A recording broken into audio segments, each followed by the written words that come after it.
All right, everybody, we're going to wait a couple minutes for some people to get in. I know Evan's on. He should be coming up on stage soon. There we go. Um, and, oh, nice. Getting some people popping in. Love to see that. We're going to talk some possible draft day trades. I know Evan is pretty excited about it. He and I have been texting back and forth. Got a few trade scenarios for you guys. I know Evan's got a couple he really is excited about. We've got kind of our top 10 board of guys we really like, uh, assuming there's no trades made. So we're going to go over some of that stuff. We're going to take questions from everybody, and hopefully we can get a really nice discussion going here. Evan, do you want to start us off with your first possible trade scenario? Yes. Can you hear me? I don't sound like a robot, do I? You, sir, do not sound like a robot. Perfect. Awesome. Gotcha. You were breaking up a little bit, but I think I should be good. So how's everyone doing? A lot of people. Shout out to everyone joining. Appreciate you guys. Listen, if the Spurs were to make a trade, I strongly, strongly believe they're going to move back in this draft to get a veteran or to get a young piece that is, quote unquote, in a disgruntled situation, quote unquote, unproven, or someone is just tired of having this man in the locker room, aka disgruntled situation. He doesn't want to be there. So, the first trade, I was talking to a Hawks draft guy, a Hawks media person. I forgot his name on top of my head. I'll shout him out in a second. But this trade is surrounding Deandre Hunter and or possibly John Collins. Now, we hinted at this earlier. I did tweet it and then delete it just because we were wanting to save it for this space. And then I did actually hint towards it in a thread. So pretty much what this basis of this trade is to prove to, hey, DeJounte, possibly Zach LaVine, and the rest of this team to already have a young core that fits are all around the same age, that if it doesn't work the first year, you can move a few pieces that aren't exactly tougher to move than Doug, tougher to move than Jay Rich, but that's too far prolonged, so I'll get into the official offer. Devin Vassell. Oh, it stings. Oh, it stings. But we're sending him home back to Atlanta. We're sending him to somewhere where he'd want to be. He has to get paid, not not in 2023, but in 2024. And realistically, if we were to get back DeAndre Hunter, if we were to get back pick 16, and just give up maybe Doug, Jay Rich alongside with him, a couple picks, now we're in the fringe 8th seed, 7th seed. Obviously, I tweeted earlier, we need a starting level power forward. I talked to my guy Simon, that's his name. Sorry, I butchered it earlier. Simon told me, hey, Hawks fans aren't really certain on DeAndre Hunter's health. They aren't really certain he wants to be here. He was the starting small forward for the longest time until Cam Reddish started having Cam Reddish moments. They had to trade him and choose between the two. Now Onyeka Okongwu has exceeded expectations. The Clint Capella days may be dwindling. We don't know. So it all comes down to Trae Young. It all comes down to what the front office wants to do. And he's not the hottest commodity around town. He's 22, 23 years old, coming off a fairly good season, starting a lot of games. And here's the thing. If you get rid of Devin and get rid of 9, maybe pick 25, maybe a future first, you bring in somebody who should be ready as long as he passes or as long as he goes through and passes everything in terms of his medicals and all that kind of good stuff. We should be in good standings here. Now, the other John Collins package with the Hawks was surrounding future picks, Devin, Doug, 9, and then we may or may not get 16. It really depends. So basically what that does is brings in a starter level power forward who's on a fair contract, in my opinion. People don't like that type of money for John Collins. It's not a max, but it's right below a max. Pretty much you give him the starting role. You give him 28, 29 minutes. You put him next to DeJounte. You can have an athletic center. You can have Jalen Duran in the draft. You can have a Mark Williams in the draft if you don't move that pick. But John Collins as a small ball five in that second unit next to Jakob for a guaranteed one more year, for a guaranteed year of an $8 million Jakob. This makes this team not only better, but we're maybe one or two free agent signings away from making moves. As long as we get rid of Doug and or Jay Rich, this team is back in the mix of things. So I know that was a lot. We can definitely bring some people up if you want to discuss this type of trade. There are a couple more we do have, including a 3-team trade. But this is where we want to start off things. That was two fair enough trade packages. It did get through draft Twitter. It did pass through the group chat I'm in. People see the reasoning behind it. Atlanta gets a Torrey Eason and Jeremy Sohan. We get a guy like Marjan Beauchamp.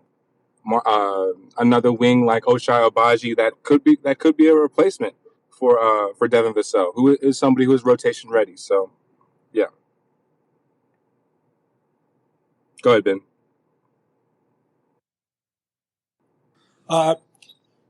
So I think that's fair. I actually have someone at the door I got to get to, very unexpected. But the thing for me is, if you play John Collins at 4 with Jakob Pertl, you also have someone who can space the floor at the 4. He's 6'10", is also athletic, and can do some other things for you. So that's the part I really like about it. And then you can move Hunter to the 3 potentially, and you have kind of a big 3 there. Oh, no. I want to make this clear. Those were two separate trades. It's almost impossible to grab DeAndre Hunter and John Collins. Well, it is with that attitude, Evan. Yeah, so I want to be realistic here. I don't want to give the wrong opinion. And I wanted to – I thought I explained that fully the right way, but let me You did. I misheard you. You're good. Yeah, let me reiterate. It would be a package around Devin Vassell for both trades, but if you add Doug, the salaries match with John Collins. You could add a KBD in the mix. You could add a Joe Wieskamp in the mix. You may have to take on a contract, but at the end of the day, there's teams with like Atlanta that have 3 or 4 forwards that all can't play with each other. I expect Jalen Johnson. Jalen Johnson was a top recruit, came out of Duke in a disgruntled situation, played in the G League, but he actually got some minutes in the late 5-6 games with Atlanta. Did fairly well. A 6'9", not combo forward, but can put on the floor. That's pretty much DeAndre Hunter's replacement. If DeAndre Hunter were to want out, where do you think he would fit in terms of a system? We need a combo forward, someone who can play 3 or 4, and finally somebody that can take Keldon Johnson's 6'6" behind out of a power forward spot. I'm sorry, we cannot do that. We do have a request, Ben. I'm gonna get to him. He was in our last space. Shout out to Philip. And with DeAndre Hunter, that's not to say that Spurs fans don't like or appreciate Keldon Johnson. They just would prefer him to be playing, the small forward position where he more naturally fits at 6'6" with his body type, and he can still bully those small forwards because he's stronger than most of them. Yeah, no, definitely. He doesn't really have a defined game at the moment. What's going on, Philip? How are you? But we're gonna get to you in 1 second. At the end of the day, there are only 5 or 6 free agents that are power forwards that are starter level, but are that fringe. Do I really want this guy? They're the Chris Bouchers. I don't want to even say Jalen Smith. He's more of a center and more of a small ball 5. He can't really hold his own. 6'9", 6'10", unproven. Like I said, Chris Boucher. I heard somebody tweet at me, Jonathan Isaac, head scratch. I don't know. I don't know. There's so many options that you can have. You can bring in, you could trade for. The Kyle Kuzma trade that everyone didn't like, but then realized, hey, if Bradley Beal leaves, we could get Bradley Beal and Kyle Kuzma, and that fills out our starting roster if we swing and miss on Zach LaVine. Literally, people don't realize Pop only has 1 or 2 years max, right? Don't you think he wants to leave this team to somebody who knows they can lead this roster with the substantial pieces that we already have in place? People that are signed for the next 2 or 3 years, people that can prove that they're worth their bags. Keldon Johnson, Zach Collins. Philip, what's going on? What's up, man? First of all, I wanted to get y'all's thoughts later on the new logos that we got today, that got dropped. And then personally, I'm big on Vassell. To be honest, I don't see that big of a difference between Vassell and Hunter, especially in upside terms. I think we've kind of seen what Hunter is. I don't know if he's I know we have a better development staff than Atlanta does, but to be honest, I think that Vassell could be exactly what Hunter is, if not more. And especially, I mean, nothing wrong with the trade that you said, but giving all that just for Hunter, I don't know if that pushes anything more for us.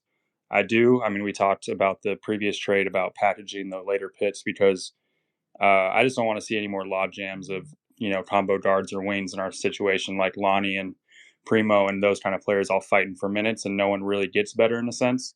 So I do understand kind of making a move to go for one player particularly, but I don't know if Hunter would be the player that I think does it for me, though.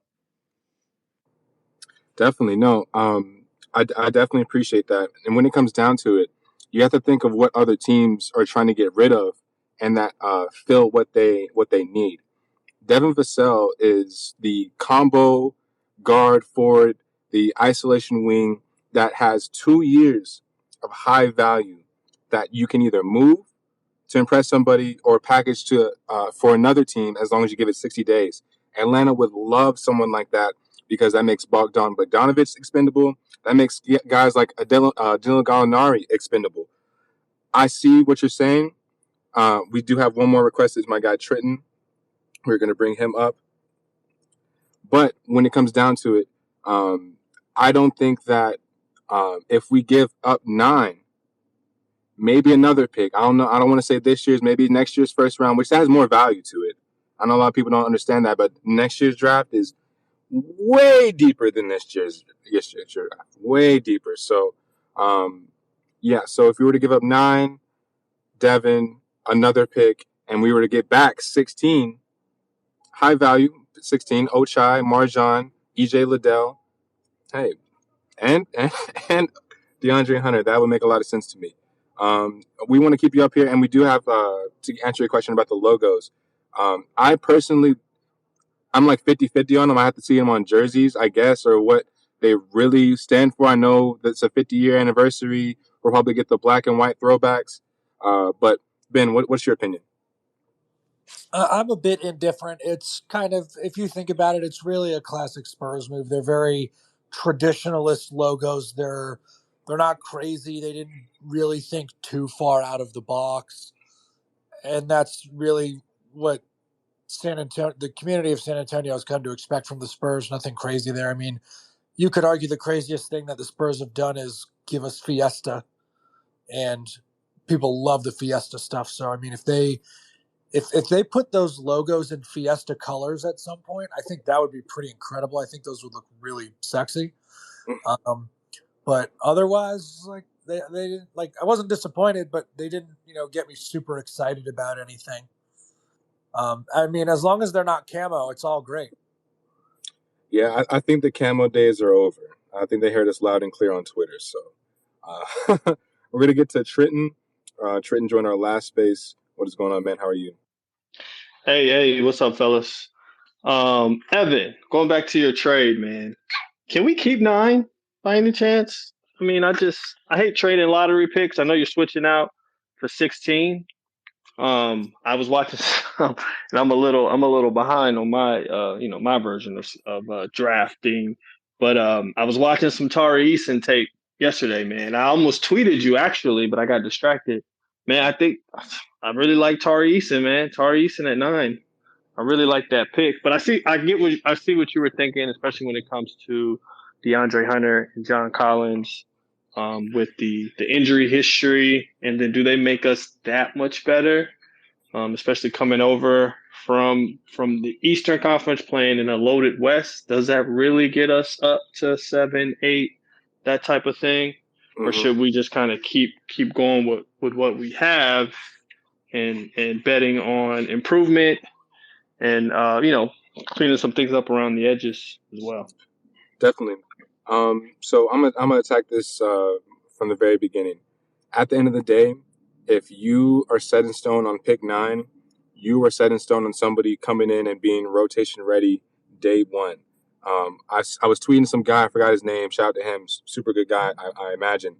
He was giving me a hard time. He was like, if you move on from pick 9 and you put him in the G League, oh, hell will break loose. And I was just like, you know, hey, man, I appreciate you, but, like, he's kind of right. That makes sense. We don't want a number 9 pick in the G League or not getting minutes, right? We got Seti and my guy Ian coming up here. Give us 1 second, guys. At the end of the day, if you were to have somebody like Marjon Beauchamp, who proved himself in the G League, isn't quite rotation ready, but can be that at the end of the season, get him the primo treatment.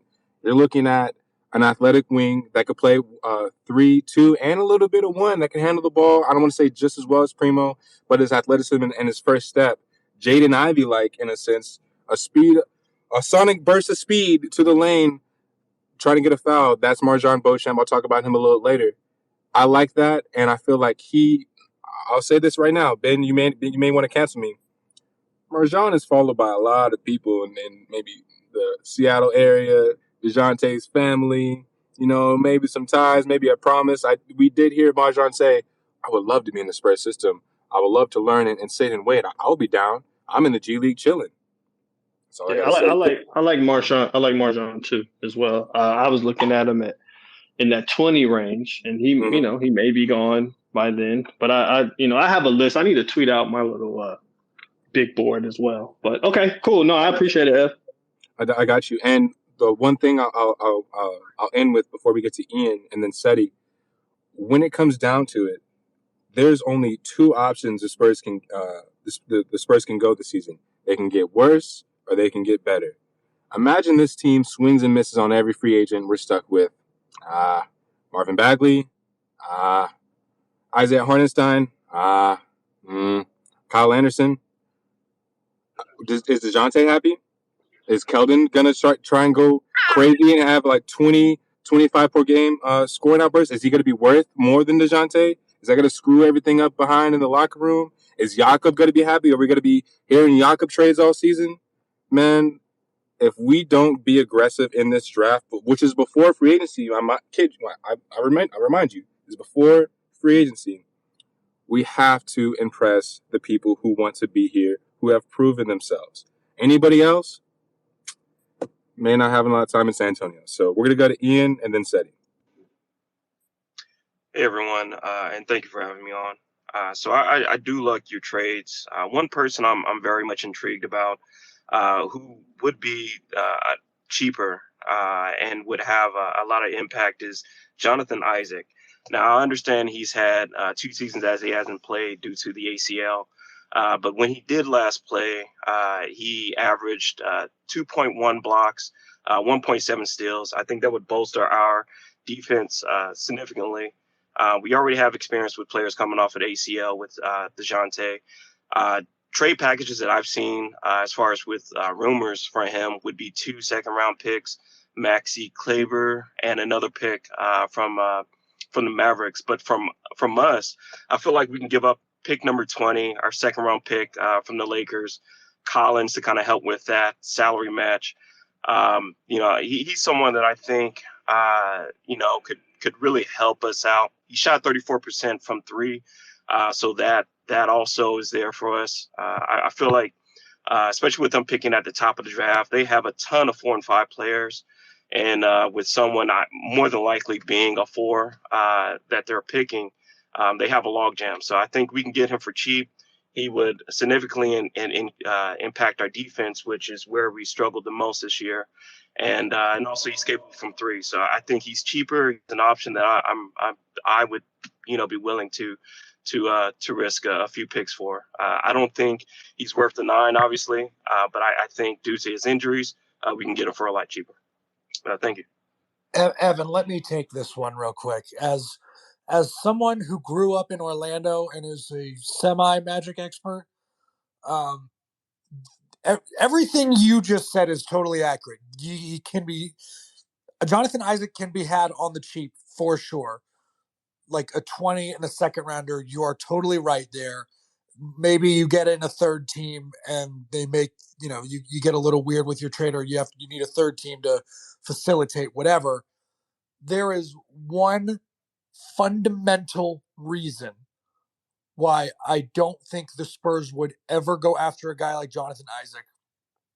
And without getting too terribly political, it is because of his religious and his political ideas.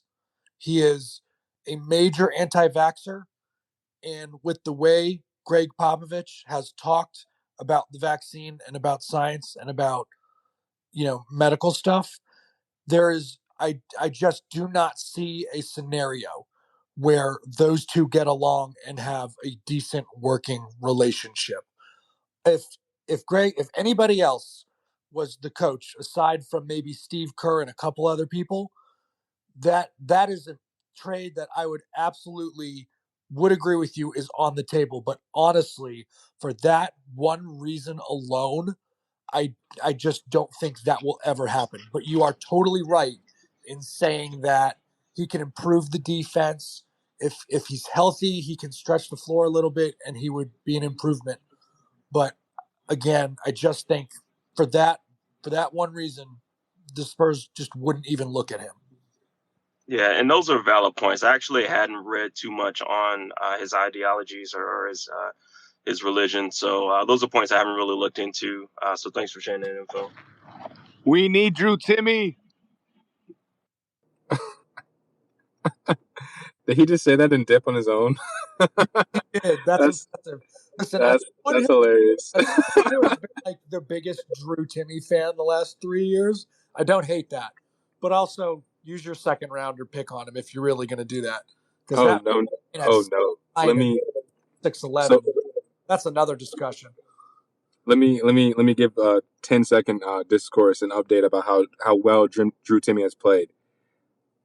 I've heard, quote unquote, Drew Timmy is how do I say this?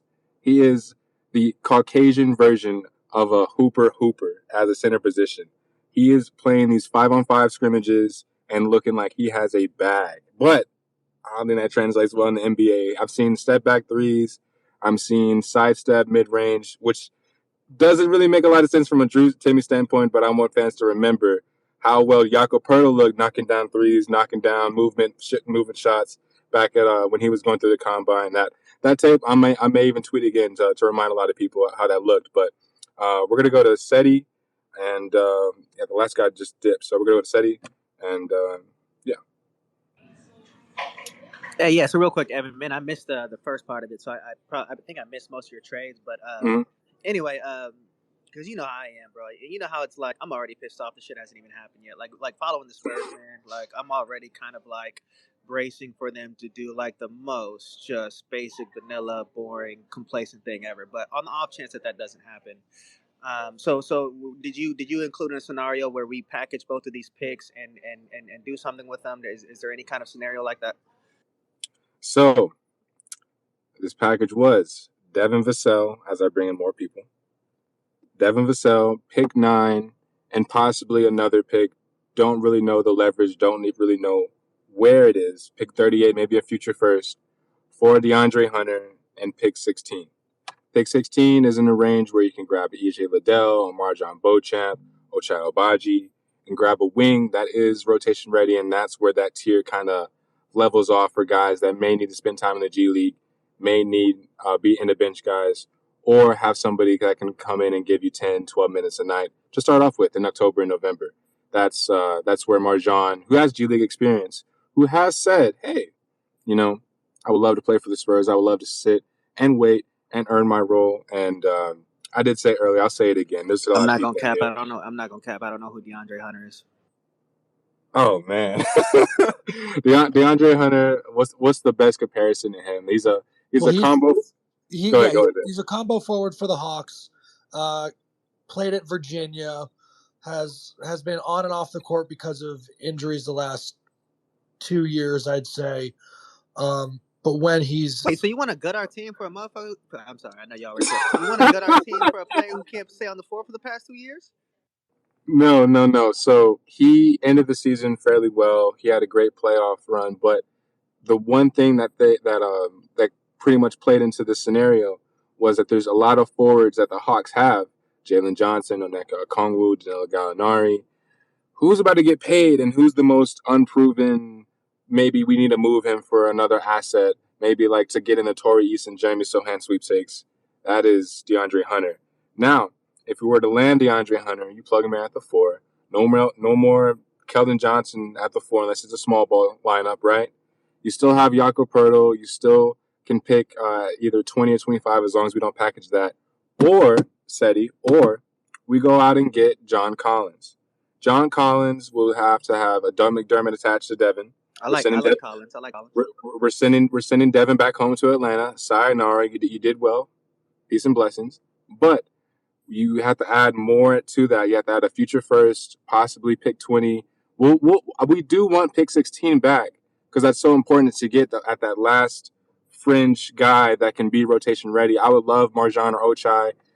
Christian Brown, I know that may sound like a stretch, but Christian Brown has had a very, very great combine. I don't like him at 16, but if you were to add a third team into this, a Charlotte or like the Knicks, something like that, that's where it kind of gets crazy. That's where you have to make promises for other teams. I'm going too off on this. We have multiple speakers to get to, but these are packages I like solely because it's a team in another conference. We don't have to mess with them. They don't have to mess with us. And we had interest in John Collins last year. They know us, and they're seeing what we would want, what the leverage is for Devin, and the temperature surrounding the situation. So those are my packages, and yeah. I appreciate it, man. I'm gonna go look up this DeAndre Hunter cat because I don't know. He's good, man. He's really, I don't want to say inconsistent, but his injuries have definitely held him back. If there was no injuries, this guy would have not max money already, but he would have earned his bag. There would have been no question about it. So I believe Jesse was here first. Then we're going to go to my guy Austin at the fadeaway. He had some great trade packages as well. He was dating me earlier. So I appreciate Seti and Philip for stopping by. We're going to go to Jesse. How you doing, man? Good, man. How are y'all? Thanks for having me. Quick question. If we do that Atlanta trade and get 16 back, do you think Osman Jang will still be there? And we trying to treat him like a Poku style player? Ooh, wee. Oh, yes. I love Ousmane Dieng. Shout out to Ousmane Dieng / Leonard Miller in the crowd. My guy was DMing me. Hey, number one project picked on my board. No longer Leonard Miller. Ousmane Dieng reminds me a lot of rookie year Giannis. Can't really finish well at the rim. Has a lot of intangibles in his bag. And right now, if he were to keep growing, if he were to have a good first start in the G League, I could see him cracking the rotation and pop system. Another 6'11", slender man, demigod coming up the court that can push the tempo, that can play some defense. Yes, he'll have to, fill out his body, but man, I love Ousmane Dieng. At 16, I could see it happening, but he may, listen, my guy Jesse is in here, but there was another draft guy we were talking to from the Pelicans. The Pelicans might take him at 8. Even if they decide to keep Zion. I want you to imagine the forward lineup with the Pelicans. I personally think they might take Dyson Daniels, get him a rotation-ready point guard that can feed these people, right? That makes more sense. But imagine Ousmane Dieng next to Herbert Jones, next to Zion Williamson, next to Brandon Ingram, next to small ball 4 or small ball 5 that plays the 4, Jackson Hayes. Talk about versatility, man. That is scary, and that's in our division. If we need to make that trade to move up, to get one spot, to avoid that from happening, man, that's another conversation. But and Ousmane Dieng has his where he's been predicted has been all over the place. I mean, you see him sometimes as high as single digits, sometimes as low as the 20s, but basically I think everybody agrees that he's a first rounder. They just really don't know where in the first round, and he didn't help or hurt himself by not doing anything at the combine, and I don't think he even attended. I believe that's what Evan told me. So like he doesn't have official measurements. He doesn't have, he didn't do any of the drills, shooting, none of that stuff. He wasn't there, so he's still a mystery man, and I think he's going to use that to his advantage because people, that teams love drafting on potential alone, and this kid just oozes it. Hey, but he didn't go to the combine, but he made sure his agent got him that Jonathan Giovanni tweet. So shout out to him. I guarantee you he'll be a top 20 pick, but don't be surprised if this guy turns out to be a bust, man. We have to be realistic here. When you pick up somebody like this, they can turn into either a Thon Maker or or a Giannis, literally. Like, it all depends on the front office, how they treat him. There's a Rockets media member, Clutch Fans. He's joined me in many spaces. There's talks of Garuba, Jason Tate, Kenyon Martin Jr. being moved lately. Like, we could take on one of those guys. I know that may sound crazy, maybe some Rockets fans in here, but we could take on one of those guys and have him be a guaranteed backup for, and, maybe do a pick swap with them. That's in the division. It may hurt to see. We may regret it in some scenarios, but that's something also I see. We're going to get into more trade packages, including possibly Austin's at the fadeaway. Make sure you give this guy a follow. We're going to get to him, and then we're going to get to Clifton. So go ahead, Austin. The floor is yours. Hey, Evan, how's it going? So these trade packages, I think we all know that whenever we make an offer here or a trade package here, it very well won't happen. So I think we all know this. If Spurs Twitter was limited to just things that would happen, we'd talk about nothing and wouldn't exist. So keep that in mind when I offer these up. So if we're going with we need to compete now with a 26-year-old Murray with 2 years left on his contract, then I don't know if 3 or 4 19 to 20-year-old kids is the answer. Especially if there's a lot of positional overlap. So here's the thought process. Ayton got 17 minutes in that game 7. We all heard the comments. We all heard how his coach talks about him. I have a feeling his teammates aren't really fighting for him. If Chris Paul's fighting for him, he probably has an extension by now, but that's not the case. So instead of Ayton leaving for nothing, which there are teams like Detroit and there are teams like OKC and us and whatever that would pay money for him because he's 23, I would do a sign and trade.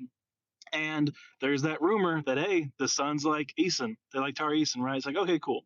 So let's say we get Eason at 9. Then we go to the Suns and say, hey, we can throw you a package of Eason. Now, this might seem a lot, but bear with me. Eason, Jakob Poeltl, Doug McDermott, which I don't care if we lose him, and then Jay Rich, who's an expiring contract. And then maybe if you had to throw in a pick, we'll have to see, but that's the foundation of the deal.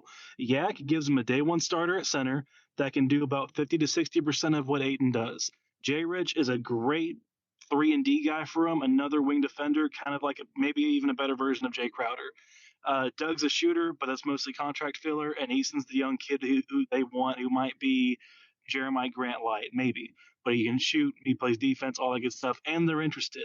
So they get some depth, they get some starters, and they get some vets while letting a kid go that they don't even really believe in. But we'll take that risk on him. So the reason you make that offer is you can get Ayton in that scenario and then still have your cap left over that pays Zach LaVine outright. So that your 4 spot, your power forward is still a concern, but 4 of your starters day one is Murray, Zach LaVine, Keldon, and then you have Ayton. I think Ayton's worth the risk. Even on his bad nights, I think he's worth it. He's 23, and if you're going to compete now, that's what you do. And by the way, you still get to keep Devin Vassell and Primo. The Spurs just got a big 3. And about what? How many days will that process take? The draft and then the free agency, probably in 30 days.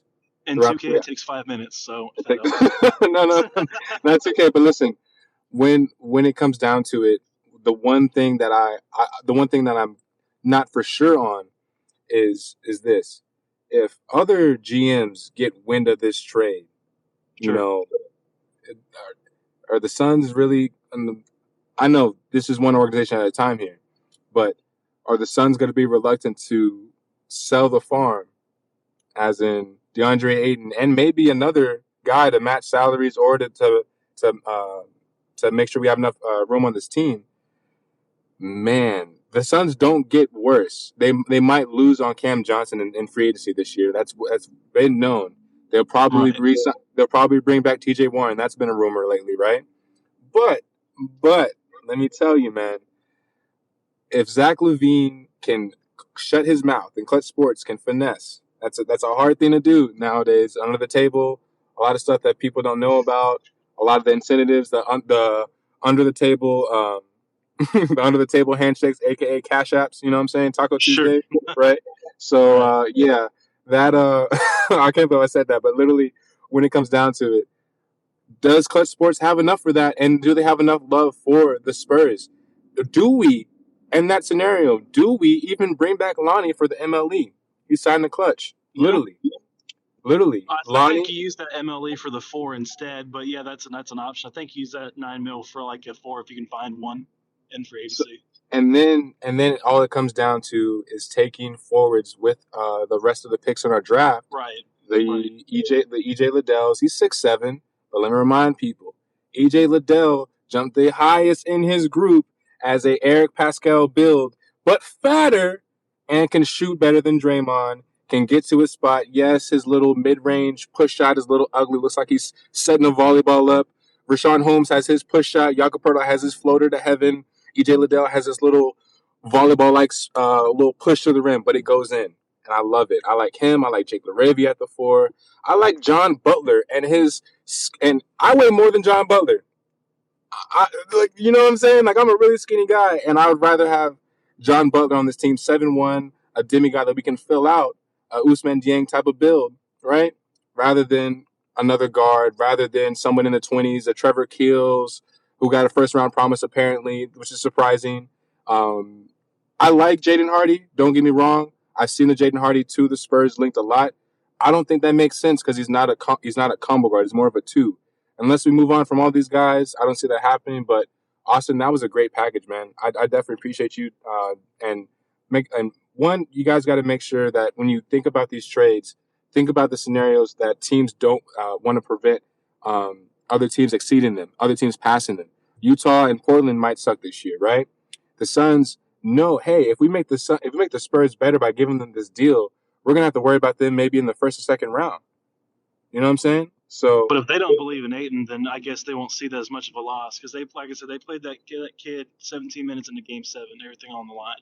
Like they said with their chest what they feel about Ayton.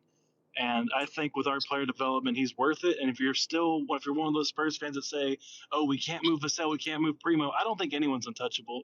But in this scenario, Suns get vets to compete that can play day one, and we get youth and a core to grow with that also helps us compete right now while keeping our youth in the long term. Yep. Hey, no, you're 100% right. I personally I personally am on board. I'm not gonna lie. I have played with the Zach LaVine and DeAndre Ayton lineup in 2K. It is fun, but the one thing I have to ask you, Austin. Listen, one thing I have to look at the cap situation. Keldon has to get paid, right? How I don't think Paul Garcia is going to be able to join that at a last minute notice. But how well how well are you aware of the exceeding cap in a few years, which is going to go up, and how confident are you on making not a extension promise to a guy like Primo or Devin or Trey Jones possibly because we don't have enough money to pay them, or it wouldn't make sense at the time?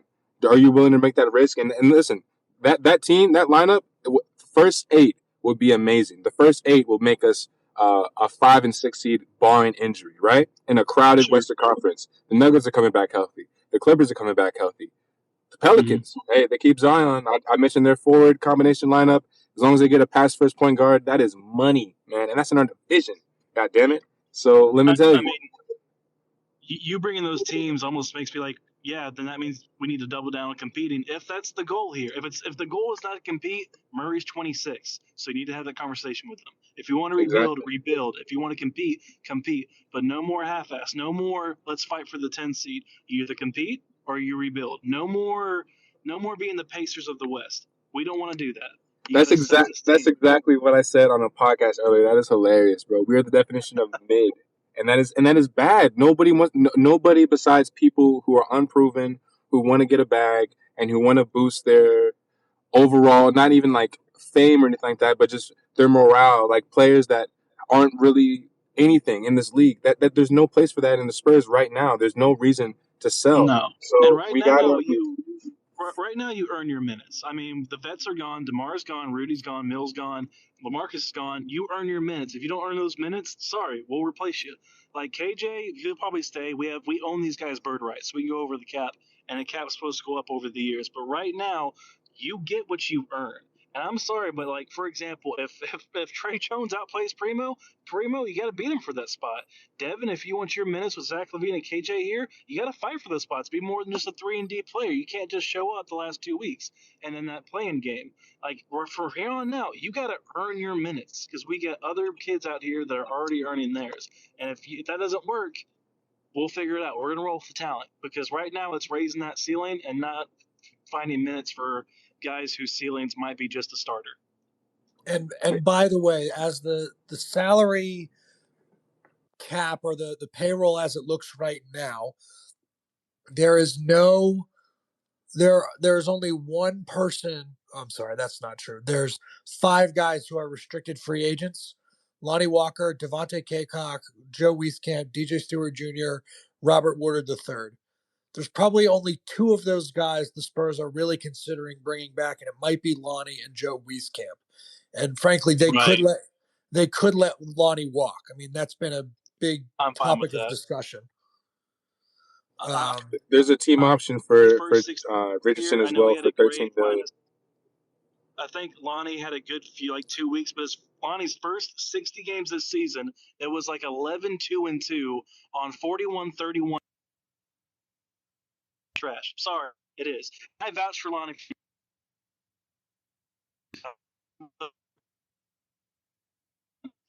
11-2-2 on 41-31, 77 shooting splits. Sorry, Lonnie, that's terrible. I don't mind if I let you walk. And I'll say this real quick. If you move on from Lonnie, if you move on from Jay Rich, do not be surprised if Benedict Mathurin falls in the late lottery. This is going to get into our next, or into the early lottery. Sorry.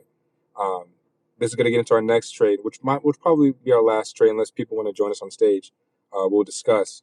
And that is Evan, real quick, one last note on the salary stuff.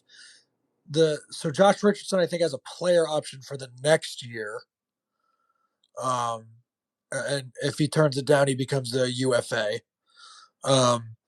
But there's 4 guys who have non-guaranteed contracts. They become guaranteed on certain dates. I don't have those dates in front of me, but Keita Bates-Diop, Trey Jones, and Jock Landale, as well as Zach Collins, with Zach Collins being the most expensive, $7.35 million this year if they guarantee his contract. And one last thing before we get into this last trade package.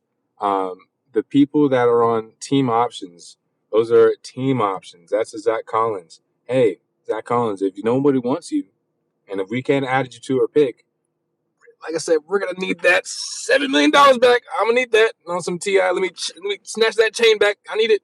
Give it back, please. Sorry, you did well. You're not as mobile anymore. You dunked on a lot. Nobody wants you. You'll be in OKC as a starting center maybe next year. Sayonara. A lot of these scenarios people don't like to see, they don't like to talk about, but if that is the type of leverage we have to make, and we have to have a rookie year Koloko be our backup 5, a Jalen Smith be a backup 5, I'm down for it. Jacqueline Dell is on the $800,000 a year contract.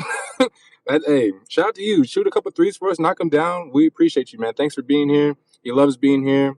3rd string center. Give him 5 minutes and the against G League level talent. We'll see what he can do. Anything else is obsolete at this point. A lot of what if scenarios, but we do have to get to this last trade package. And I was talking to my guy that works for for a Hornets media brand. He didn't want me to mention him because this is where it gets a little spicy. This is where it gets a little raunchy. You know what I'm saying?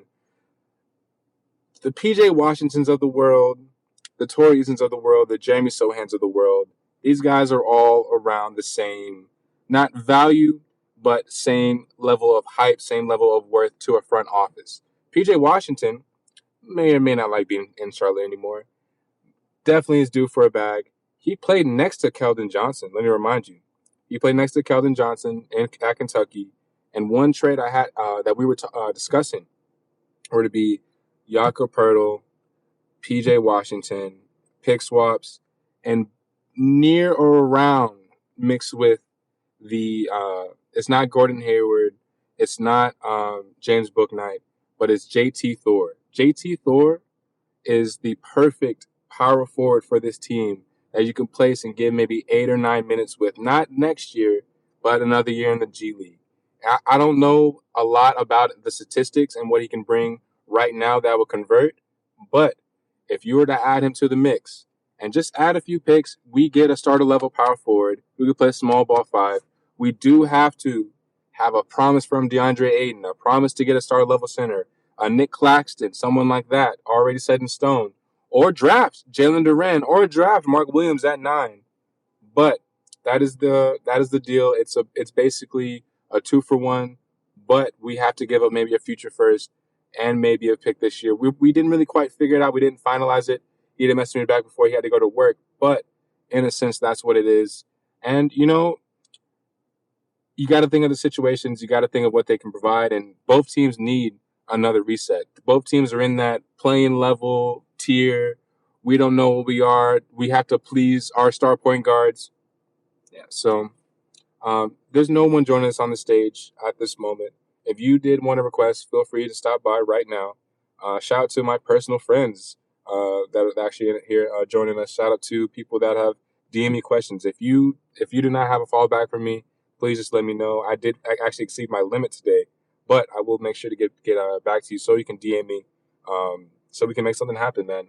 Ben, if you had anything else about that trade before we close things out, man, now's the time. No, I'm ready for the last one. Hit us hard, man. I just said it. You weren't paying attention. I caught you, man. God damn it, Ben. It's all Sorry, good. It's all good. I was in the zone. I'm looking at the salary caps and everything. I'm like, my God. Oh, but yes, if you can get something from Charlotte, if you can get their pick, actually, I'm in on that. But what did you say? The Spurs would essentially have to give up the 9 to get their. We would have to give up 9. They would want 9 more than likely. They would want to move up just a little bit to get Torrey or Sochan. We get back either one of their late round picks or just do straight up with PJ and JT Thor. Like there's a lot of incentives behind that because I like JT Thor's game and what he brings, but I liked him out of draft. Yeah, I liked him initially out of his draft too, out of Auburn. He's gonna need a little bit more seasoning, man. Like I saw him when the Austin Spurs played against the Swarm. And he had him and Kai Jones, a lot of play sets run for them, pick and rolls, pick and pops. I don't really like what he can bring on offense right now, but maybe that can change in a few years. And there's not a lot of other guys like that teams will be willing to give up on that turn into draft capital. You know what I'm saying? He only had 1 year under his belt, but it's just like, hey, like we have LaMelo. We have Jordan in our front office. Who's coming to town? Like, you know what I'm saying? Like, and with JT Thor, I mean, they took him in the second round knowing he was a project. He took a shot. He only went to Auburn, I think it was Auburn, for a year and came out after his freshman year, got drafted in the second round, 40-something, if not 40th.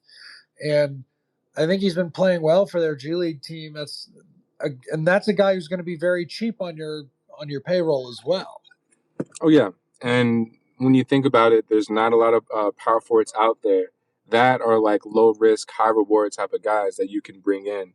And as people are tweeting me, let's see here. Hey, I see you, Gabriel. I see you. Shout out to you. Gabriel's been one of my favorite followers on Twitter. Make sure you follow him. He's in the audience. And make sure you guys follow Ben at Ben Bornstein, or at the Boomstein, sorry. Ben is working on a lot of articles at the moment. I've pretty much just, focusing on the podcast and the audio side of Draft Twitter. And yeah, Ben has done a great job holding it down for writing. Evan has the radio voice. I have the radio face. Hey, he said it, not me. But yeah, hey guys, this was a great group. We definitely appreciate you guys stopping by. This is a great talk. 60 people in the room at the moment. We had a lot more earlier. Our spaces were having like 10, 12 people last week, and we definitely appreciate you guys showing us love, following us, DMing us questions. This is a recorded space, so if you did just join, feel free to listen to it from the very beginning. We did have an Atlanta Hawk trade package. We did talk about 2 variations with John Collins and or possibly DeAndre Hunter. Yep. So yeah. Ben, you have any closing remarks? Yeah, make sure you guys are following Evan, Project Spurs, me, like you said, at @the_Boomstein. We're just trying to get as much draft content out there for you guys. We've been doing spaces on Mondays. We did a space on Saturday morning. It was fantastic. We had a ton of people in there. Feel free to DM, tweet at us. If there are times and certain days that work better for you guys, we're happy to change things up, get in on a different day and record. We're always going to record our spaces so that way you can go back and listen. But, if you want to be on there live, come up, be a speaker, feel free to let us know what days work for you. We'll try and, get a feel for what you guys like. But I mean, we may try and do another one next Saturday morning as well. Oh yeah, definitely. There was a lot of people, over I think 800 people tuned in, not into the live recording, but to listen to it afterwards, and that was amazing. So definitely shout out to you guys. I forgot what I was about to say. Ben, I actually did get approved to go see some private workouts with some prospects this weekend. So I'm gonna be in Dallas. We're going to go, see what's going on with a lot of these guys in the fringe first round. So I'm very excited for that. I'm gonna send you. We'll send you some videos first so you get a good feel, okay? Fantastic. I mean, that's when we, of course, are going to be sharing that with you guys. Super excited for that. Fantastic news, Evan. Super excited for you, man. Oh, yeah. No, hey, it's definitely a blessing, and we definitely appreciate all the support. Like I said, if anybody has any questions, feel free to DM us. We are all ears. We are here to help you guys get the right discourse about this draft, which is only 30 days away. It'll be here before you know it. Spurs fans, thank you for joining us. We'll be back next week or maybe this weekend. We'll see you guys later.